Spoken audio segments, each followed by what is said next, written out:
Alright, Hello. hello everyone and welcome to the first episode of the Plotline podcast. Now, Yeah. the first few episodes is going to be scuffed, so it'll just be the audio on Spotify, wherever you're listening to it Because now, because, we're not very good at this, so yeah. well, yeah, and also we're kids. Well, we're not kids, we're teenagers, but we can't fucking afford like a set and like a £600 mic, okay? So we're making Okay. do with what we've got. Anyway, so Yeah. the entire aim of the podcast is to talk about obviously film and what, because we both like film, so we thought why not, let's make a podcast on it. And so really today's podcast is just going to be getting to know us, I guess. We're going to talk about like our top 5 favorite films, and we're going to also just talk about like upcoming releases and stuff, and then make sure to like on like YouTube and stuff, put in the comment section what you want us to do essentially. I'm Yeah. so fucking excited for the Northman. Okay, Robert Eggers is one of the flipping greatest like modern directors who is able to build such lovely tension, lovely in his films. Okay, The Witch, incredible. Okay, it was just desolate, like tension filled, eerie, so magnificent. It was great. And then he follows up with The Lighthouse, okay? Now this film, everyone was like, oh, I'm not sure about it, because it was in black and white. Black and white makes a film 10 times better, okay? I'm not sure why when it was in black and white everyone wanted colour, because black and white looks so much better than colour, okay? It's great. And the plot line, okay, it's a film which made you thought you were mad, because it didn't really have a conceivable plotline apart from the fact that the two characters were just slowly getting madder and madder and madder. It left you confused, bewildered. Then you questioned yourself if you're actually going mad, and it was incredible. It was great, and that's why a week's time, next Friday when I'm going to go watch The Northman, I'm fucking excited for it, because a $90 million budget, epic Viking action film. Directed by this guy who's just done these two films, which he's probably going to draw inspiration of and put into this, which looks incredible. I read that a guy's throat gets ripped out, so I'm excited to see that. Ooh. That But that that that sounds good. have you watched the Yeah. Doctor Strange trailer? Can we talk about it now? Yeah, I have. Oh, it's gone onto the Just World Dominion. Yeah, I've watched Alright, it. so what were your thoughts on it then, I guess? It looks quite cool. Definitely something I'm gonna go watch. Yeah, well, there was no doubt about that, because it's basically like the biggest MCU thing. Like, in recent times, I guess. Well, like, after Spider-Man No Way Home, it is the biggest thing now. Yeah. But they've got lots of stuff coming out, so I think everyone's excited for it. I know quite a lot coming out this year. What, for Marvel? No, not just in general. Yeah, General yeah, yeah, decent yeah, thing. yeah, yeah, I know. But like, if we're just talking about just Marvel, what there's Oh yeah, then this Doctor is like Strange. Then 2 months later we've got 4, and then what else is there? There's what? There. Well, alright. So Moon Knight is coming out right now. Have you seen the first episode of it or not? no. Okay, we can talk about that next time. Anyway, then they've got Miss Marvel like instantly after that on Disney Plus as well. Then they've got Thor: Love and Thunder. Then they've got Black Panther 2 in November, Ooh, that and sounds then good. we've got She-Hulk as well, which is coming out like on Disney Plus. And then we've also got the Guardians of the Galaxy Holiday Special. Well, that's all coming out this year, and then next year Damn. we've got the Marvels, and then obviously Guardians of the Galaxy Volume 3, which everyone's flipping excited for. I that that that Yeah. that's gonna be brilliant. Ant-Man and the Wasp 3, like, who isn't excited for it? And then we've also got a reboot of the X-Men, TV series from the 90s, which is weird but kind of cool. Then we've got I Am Groot, which is literally like a short TV show of Groot. And also Marvel Zombies, an animated TV show. And then we've also got Spider-Man Freshman Year, which is basically like an animated Spider-Man show. Then, in something that no one saw coming, which is actually really cool, but WandaVision, the main villain of that, everyone's seen it, okay? We can talk about spoilers, who gives a shit. Okay, Agatha, she's getting her own like spin-off TV show, which is pretty cool. And then we've also got Armor Wars, Echo, I don't even know what half this is, Ironheart, Flips this. Oh, this is all just like spin-off TV shows. Loki season 2, which will be cool. And also What If season 2, but everyone knew about that. Blade apparently is coming out. Fantastic Four, everyone knew about. Captain America 4, I think it was, where it's going to like follow on from the Falcon and the Winter Soldier. Then we've also got Deadpool 3. You excited for that? Yes, Deadpool 3. I'm very excited for. Bro, I love the first two. Deadpool's just so much fun. It's not. It's something where you can. It Yeah. What you say? is like, yeah, it is. It's really fun. The kills and stuff. Like I like where it's like counting the bullets. It's just, it's very funny. I really enjoyed the two. I watched like the first two at least 3 times. Yeah. Like it's one of those superhero films. It's just like. It's fun because it doesn't follow the same structure as all the other like Marvel films, if you get what I'm saying, because most of the Marvel films, bar a few, they all follow like a similar structure, and it kind of sucks. Like, Yeah, have you? it's like, oh, you introduce a new hero, Yeah, something happens, and it, hero introduce a villain, blah blah blah blah. like, It's like the same with most movies, to be honest. yeah, It's just like, like if alright, so if you think about it, if it's like the origin story for a character, like take Shang-Chi for example, you know that he's not going to die, so there's nothing scary about like him having a big boss battle at the end. There was no tension in it. There's no like, oh yeah, he might actually die, because he wasn't going no, to, because it yeah, was his flipping origin story. So there was it wasn't something great. Whereas like if you think about Infinity War for instance, you watch that on the edge of your seat because you had to see people who you'd cared about for 8 years. You watch these like 20 flipping films to get to this. 20 films, and you got so invested in all of these characters, and then bam, this guy called Thanos comes they'll just and disappear. they all just disappear, and it's like, what the fuck? Yeah, But that is definitely something. It's the structure. I feel like people need to change the structure more to make it more tense. yeah, and also, I mean, I've seen many people talk about it, so there's not really much point talking about it, I guess, as long as we keep it short. But Eternals here, it was their origin story, and you watch this big guy come out of the ground, basically like, I'm gonna destroy your Earth. Like, no, you're not. It's their first fucking story.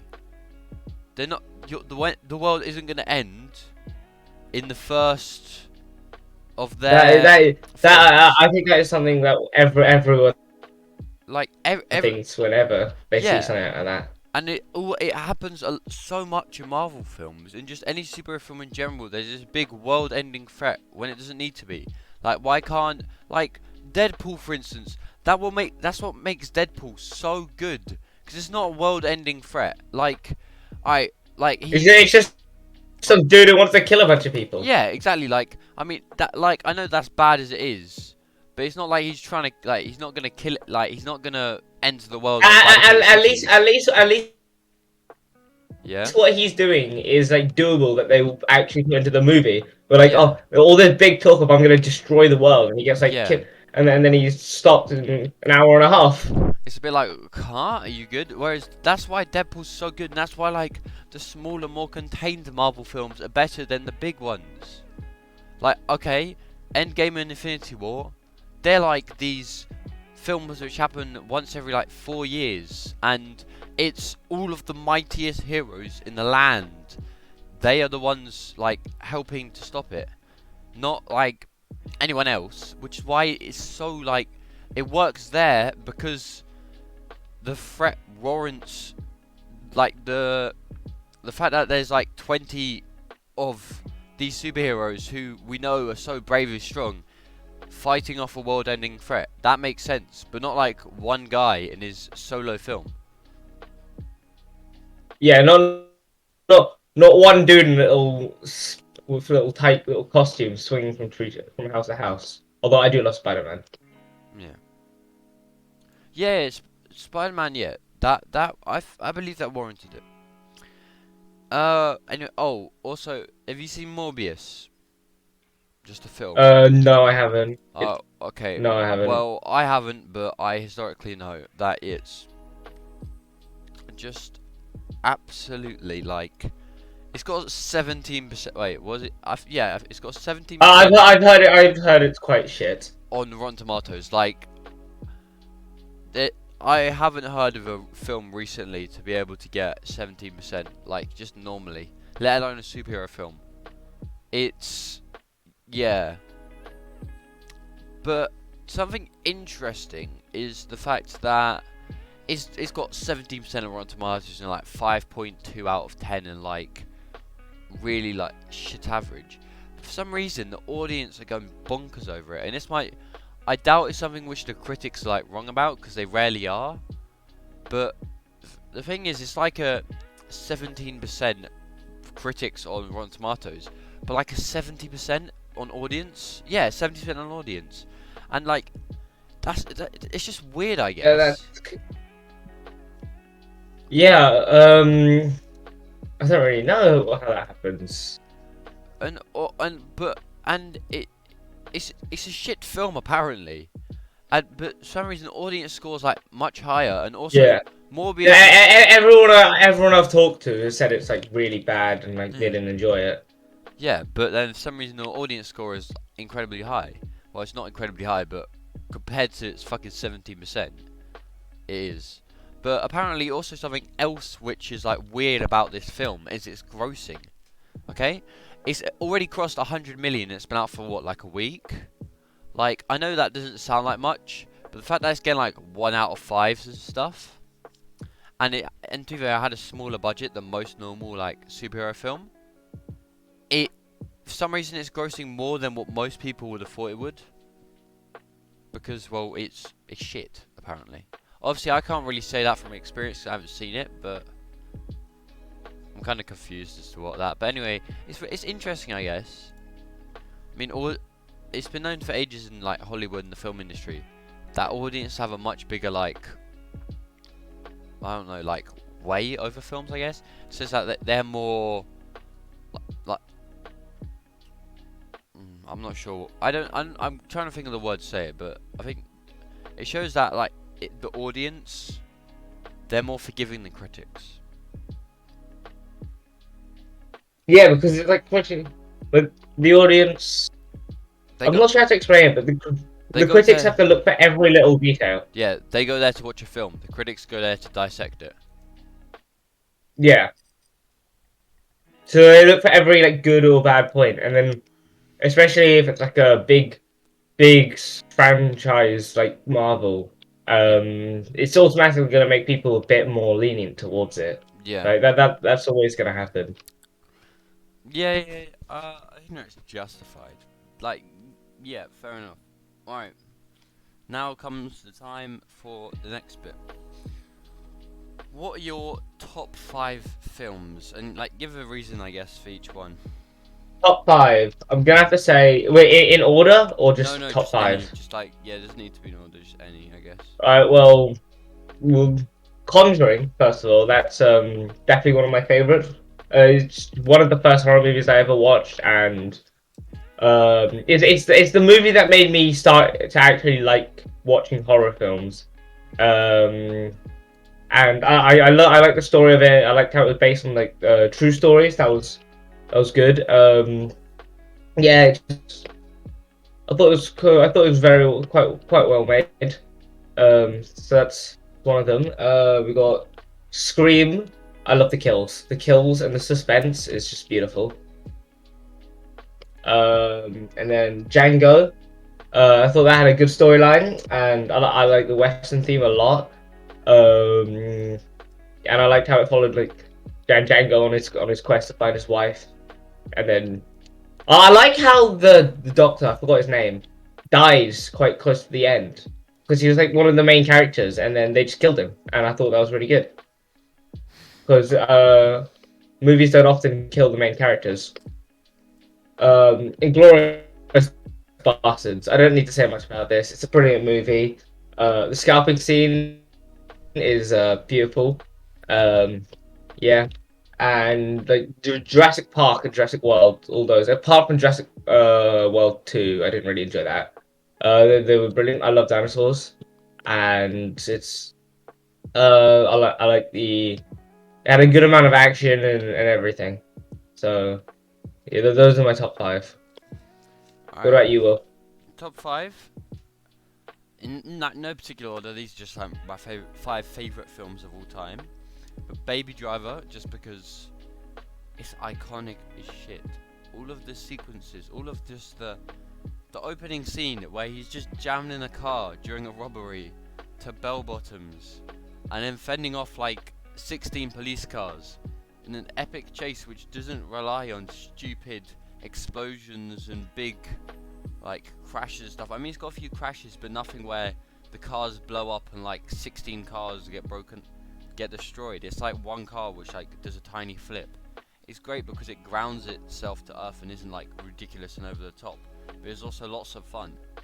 And so it's like nice to see those two contrasts working together, and it's different, I guess, compared to just like everything blowing up, which is refreshing and also fun, and just all of the soundtrack as well working, and the performances and the storyline.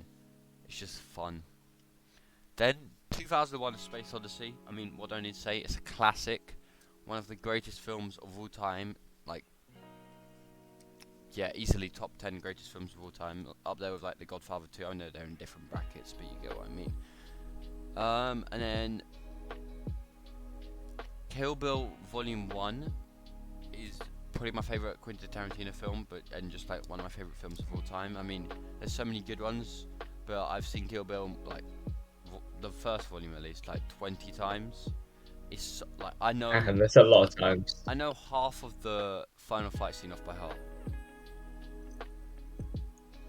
If this podcast keeps going and we actually do like and we meet up, I'll do the fight scene with you on for the first episode if we actually like Yes. in person. And then we've got The Good, the Bad, the Ugly, because it's just a flipping classic western which inspired so many people. I mean, Sergio Leone, Ennio Morricone, or the soundtrack, the cinematography, the fact that it's just a classic spaghetti western, which just, I think you can see that lots of draws from that film in modern day cinema now, and it's just nice, I guess. The classics are always superior. Okay, it never needs to be rebooted ever, because it's so good that it doesn't need to be, because it's just incredible. And then finally, Inception, which is easily the greatest Chris Nolan film. I mean, he's had so many good ones, but Inception, I think, easily like one of my favourites. What is my favourite? Yeah, it's just all of the sequences, like the final like hour of it is so good. It's a point where the first two acts slowly build up the tension and just like this big like payoff, I guess, and then Act 3 comes smashing in, and it's just like literally with a fucking train, and it's great, it's incredible. And so yeah, I think that's my top 5, because I love all of those films so much just because of the amount I've seen them, and it's great. Alright, now on to the next question, slash talking point. Are you excited for a little TV show known as Kenobi? Or should I say Obi-Wan? No, I'm gonna be honest. I'm not looking forward to it. I don't think it's gonna be good at all. Oh.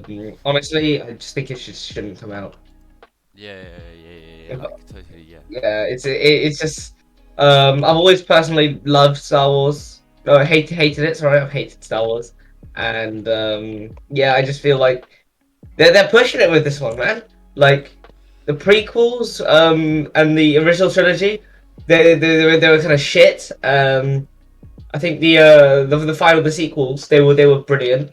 I don't know why everyone hated them so much, but it was definitely like, yeah. So I just feel like they shouldn't release Obi-Wan Kenobi. Like, he's not even that popular. Like, no one fucking cares about it, to be honest. Yeah, so I just don't think it's something they should release. Alright, no, but genuinely though. Like, Oh, I'm so excited. yeah, I knew. I am so hyped for that. It's gonna be sick. Alright, but here is the grand question here. The grand question, yes. What What's is your it? favorite Star Wars film? Actually, I already know the answer to this, so I really don't need to ask. Yeah, oh yeah, yeah.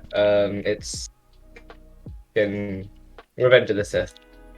It's a basic one, but I see why. I see why so many people love it.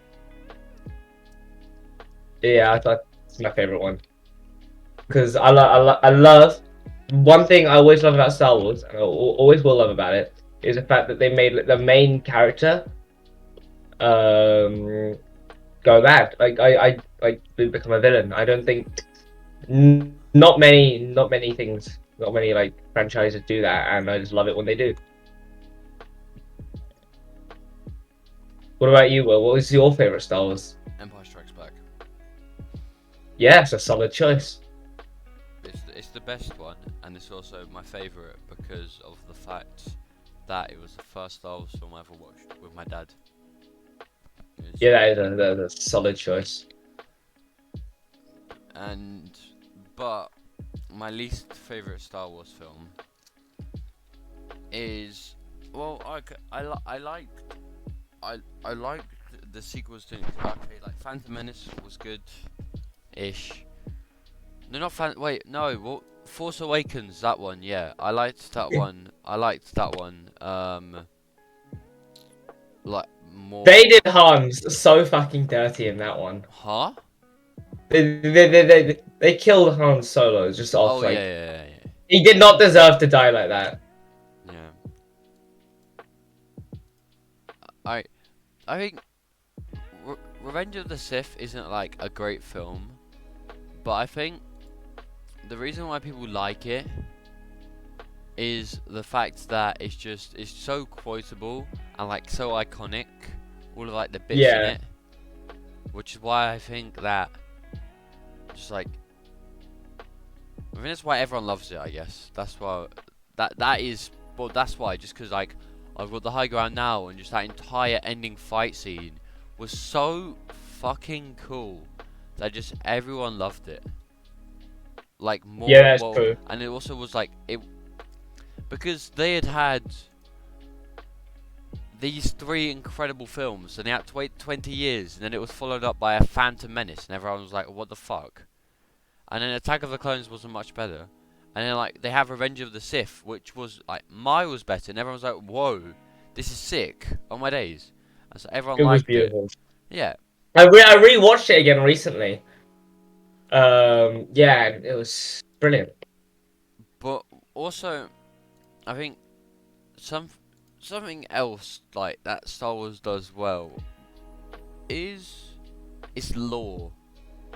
Like Star Wars Yeah, is rich everything with lore. connects. Yeah, yeah, yeah. One in Star Wars, they never like to blame anything on an editing mistake. They make it canon. Um, yeah. They make it Like canon. yeah. No, there's something in I think it was which one was it?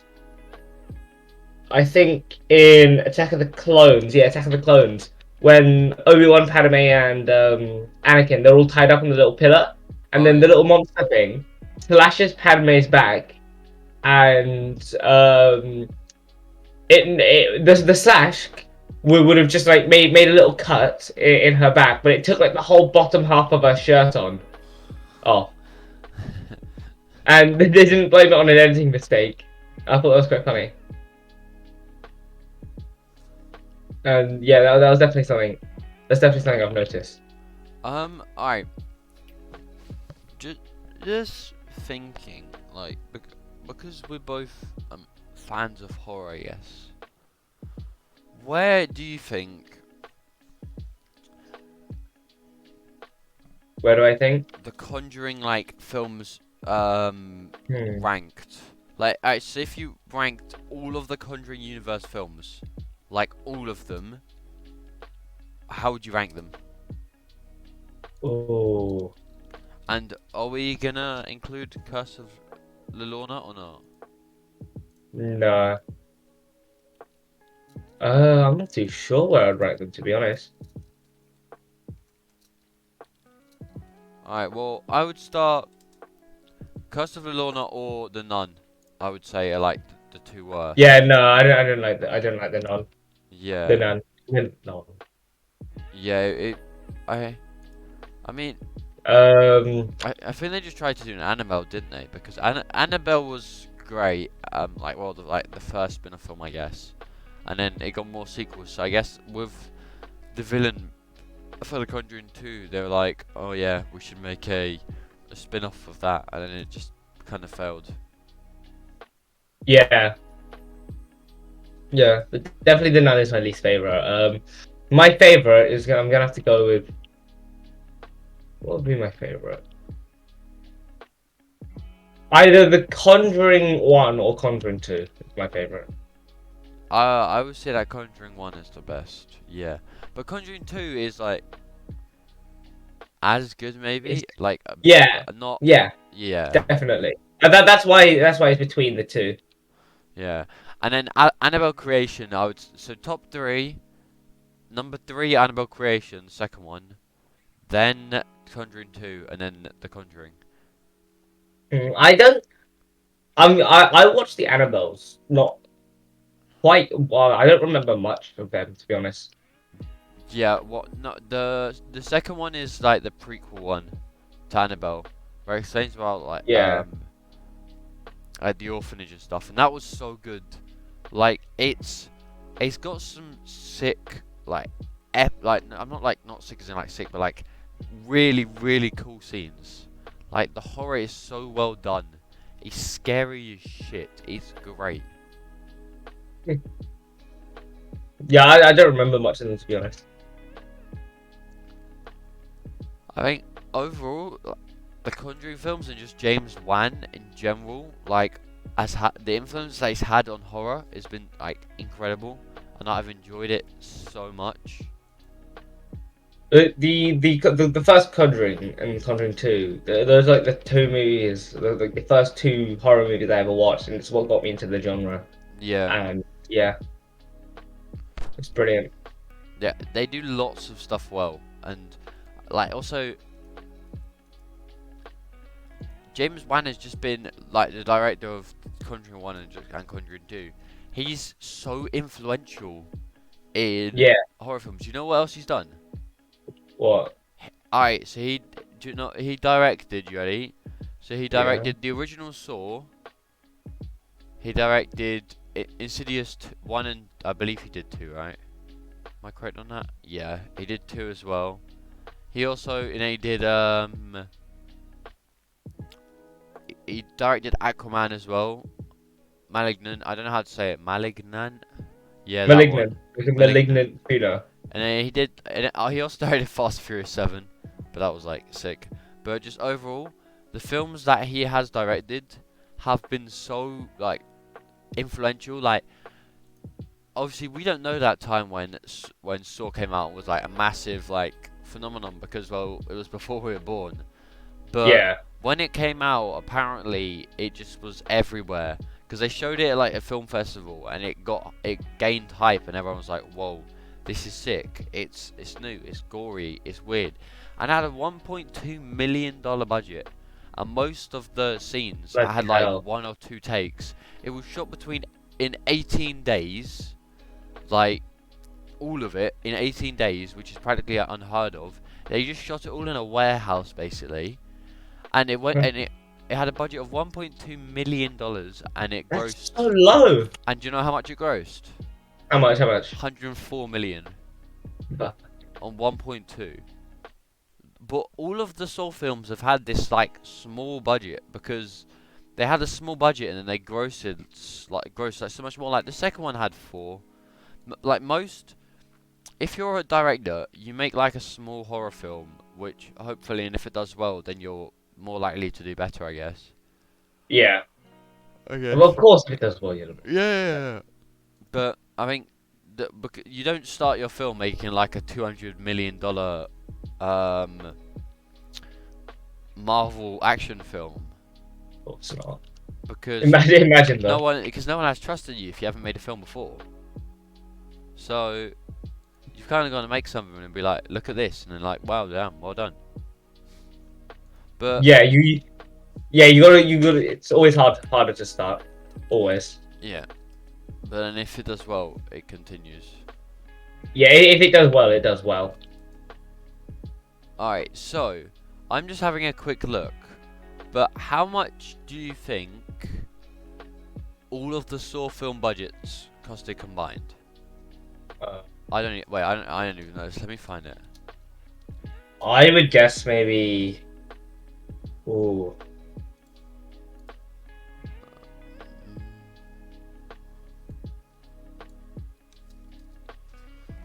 I don't know. It's definitely not going to be as high as majority.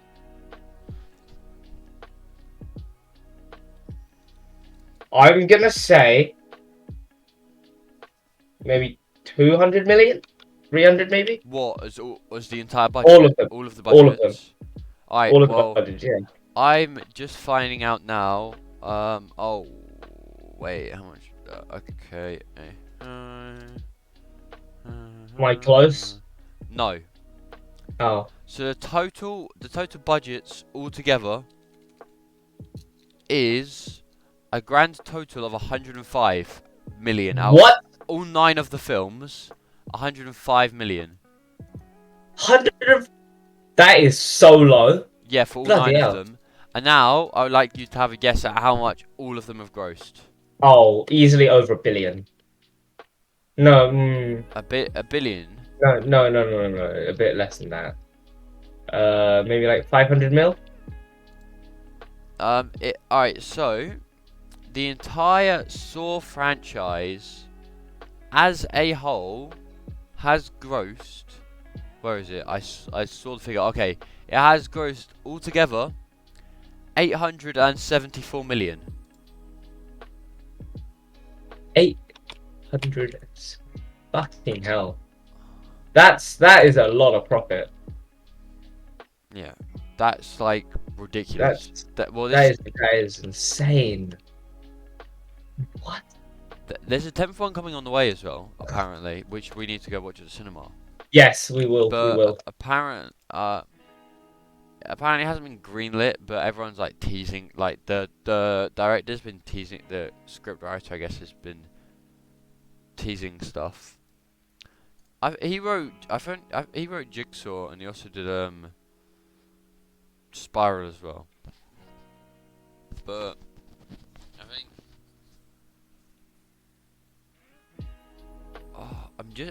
it's something which has been going on for so long, as so many people like. I guess. I mean, they haven't been as great as the originals, but they definitely influenced horror in a way that most horror films haven't done before. Yeah. Like, Yeah, I know what you mean. as in, like, if you think about it, in the 2000s, stuff like cinema was tame, okay? Like they weren't trying to make something ridiculously crazy. I think not only like there were some directors who obviously did that, but like, it wasn't like mainstream. And then Saw came along and did this, and then every horror film was suddenly like out there, gory as shit, like 500 Yeah. gallons of blood. Whereas before it was still a horror film and it still was gory, but not to the extent that Saw was. And Saw then was like, okay, yo, everyone do this, and then everyone was like, okay, yeah, we'll do this, and it was this big just burst of just blood and guts into the mainstream of horror, and it was great, and everyone's like, whoa, this is sick, and it was something that was unexpected, I guess, but it was cool. Yeah, no. I saw definitely like paved the way for like really gory horror films. Yeah. And what I like about Saw is it shows how well you can do with such a little budget. And it's ridiculous to think about the budget and then how much they made. Like 800 million. That is a ridiculous amount of money. That's more money than anyone would ever need for their life for like more than 4 generations. It's ridiculous.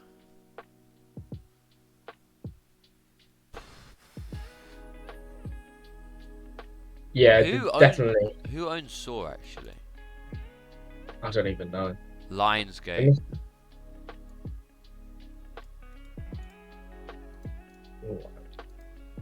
Lionsgate. I'm so interested. Yeah, I didn't know that. Lionsgate.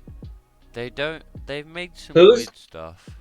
What? who's the original scriptwriter for Saw? Lee Wanell. Lee Wanell. I don't know. He's really cool though. He became a director and now he's made some really cool. So have you seen The Invisible Man? The Invisible Man. Yeah. Yeah, he directed that. So he basically, so him and James Wan, the director of Saw, they were best friends at film school, and so then they made Saw together. They flew from Australia to America, pitched Saw, got it, and then made it there together. And then because of it, they both didn't do the sequel and instead did Dead Silence, which was like the next film. Then he wrote Insidious and Insidious Chapter 2, and I think he wrote Insidious Chapter 3 as well. Yeah, he did. And then he also directed Upgrade, which if you haven't seen it, I mean, I'm doing Total Audience as well. If you guys I haven't haven't seen seen it, Upgrade. watch it. No. I'm not sure where you can watch it because I've got it on DVD, but it was so cool, like epic. It's so cool. But yeah, it's great. But yeah, I'll definitely have to give that a watch then. That's. Can you get it on Netflix? What can you get it on? I don't know. On Prime? I'll have a look. You have to buy it. Yeah, so that's fine. So what do you get it on? Prime $2.49 to rent. Alright. That's Yeah, fine. It's really cool. It's interesting though, and it's the fight scenes are so cool in it. Genuinely, if you haven't seen it, please watch it because it's sick. I will. Anyway, moving on. Oh wait, he wrote all of the Insidious. Oh, sick. There's another Insidious coming out. Cool. Anyway, it's cool. Anyway, so moving on. I think the final thing that we're going to talk about today, which I wanted to speak to you about. Yeah. What are your opinions on on sequels? Sequels. Yes, just making a sequel to films. It depends. Some things don't need a sequel. If it's brilliant, like just a spectacular film that everyone enjoyed, I feel like making a sequel could kind of ruin it sometimes. Yeah. If done right, a sequel could be beautiful. Like, Conjuring 2. Again, a good example. The sequel was beautiful. It was just as good as the first. That's an example of a sequel done right. But if you don't do it right, that could hurt a lot. Yeah. Especially like you can see with Star Wars. Yeah, or Star Wars, like any of the sequels. Yeah, people dislike them, and it was not that good for the name. And then, yeah, if you can't do a sequel right, don't do it. Yeah. It's not worth it. But yeah, so that's definitely something everyone should know. It's like, don't ruin what was already good. Because yeah, if you ruin it, then it's going to be a lot harder for you to get the fans to like you again if you want to make another one. Which, if you make a bad sequel, don't go make another bad one. If you're going to make one, make it good again, at least. Yeah. And don't have some random girl who appears out of nowhere from a fucking desert say she's a Skywalker. Because I get what you mean. Because okay, The Godfather, everyone loved it and it was sick, right? And then it comes along Godfather 2, and then I'm one of those people who'd say yeah, it's better than the first. Okay, like I liked it way more than the first. I thought it was much better. But anyway, it didn't do that well in the box office because, well, I guess it was just like people are unsure about a sequel because sequels weren't really mainstream back then. And then, for some stupid fucking reason, they made a Godfather 3, and it was just no, it wasn't good at all. And well, no, okay, it was good, but it wasn't as good as the other two, and so it ruined it. And it was just like, and it was just annoying. But I mean, that's a perfect Yeah, because you got example. you get your expectations and hopes up so high, and then they just Yeah, fucking crash them. it's a perfect example of it being just a bad sequel, something which people like didn't enjoy it. Or Spider-Man 3. Like, everyone knows about Spider-Man 3. It was shit. No one liked it, and it was like, eh. But But Spider-Man is brilliant. Like all the other ones, they're decent. They're good. They're good enough. yeah, Like yeah, but when you make that one movie that's shit, it's not good. It could end very badly. yeah. I think there's some sequels which I like, and just some sequels which fail spectacularly. Or like there might be a sequel which is like some people don't like, but I enjoyed. And I think Yeah. At the end of the day, it does come down to preference. yeah, like I'm not one. I'm a massive fan of It. So some people didn't enjoy It Chapter 2, but I enjoyed it. And I mean, obviously there were some problems with it, and it wasn't perfect. But Nothing ever is. the two It's I enjoyed. They were so much fun. But now I don't know why, and who decided it was a great idea, but for some reason they're making like It Chapter 3. Oh, It's yeah. It's like a it's a what TV is it? show. So they're making like a mini series apparently, and it's going to be set before the first It, like 20 years before the first It, so like 1960. To be fair, What's the point? there's so much. Well, there's not. There's like if Stephen King's not involved, I'm not gonna be happy. But if he wrote like all the story for it and stuff, that would be sick. But there's so much lore in it. Like especially if you've read the book, it's 1,000 pages, and 400 of that is the first It, and 400 of that is the second It, and 200 pages of that is lore about all of the other times that Pennywise has done this stuff. So it's flipping. It's great that There's a lot of lore, but they yeah, need to keep it consistent. yeah, they need to keep it consistent. I'm not saying like make like 6 seasons and each season is based on a different bit of lore.